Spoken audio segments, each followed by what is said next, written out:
And then I meet my present wife, who is, she spoils me rotten, and I love every minute of it.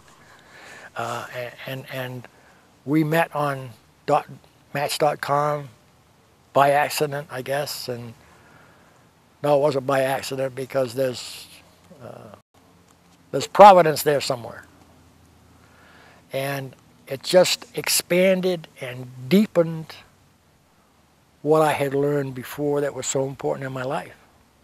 And now it's like it's like a flower that's budding, and now it just blooms.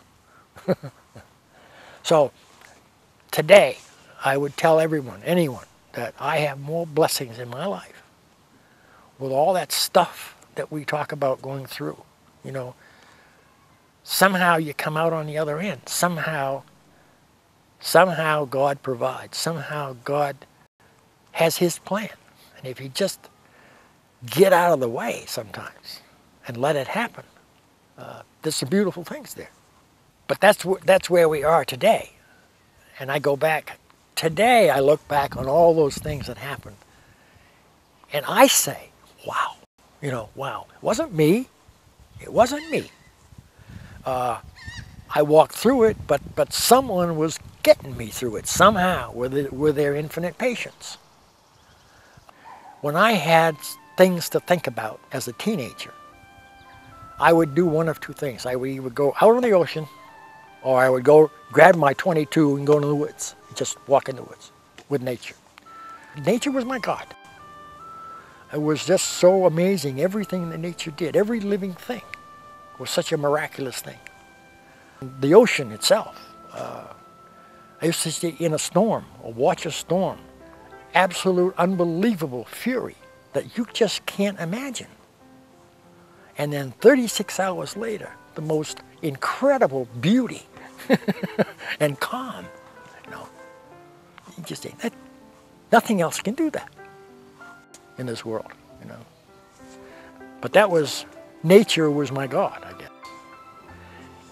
And I marvel today at how deep that was as a kid.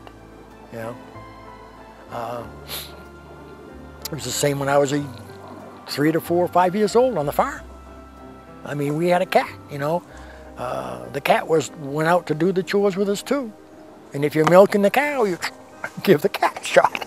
You know, the cat's sitting there waiting for it. The relationship that my Uncle Fred had with those cows and his horses was unbelievable. I mean, it was like they were best buddies. Because he was that way with nature. He had the respect for it, and he had the love for it, and probably was a good farmer because of it, you know. Strange things about how your life pattern is affected by different things. So that's a lot of why I'm at where I'm at today, you know. But, you know, the rewards that I'm enjoying today, it's just a result of all that stuff. So you go through what seems at the time to be real problems. Then I couldn't do it, but today I think I could say, let's wait and see what comes out of the other end, because maybe it's important. Maybe there's some reason for it.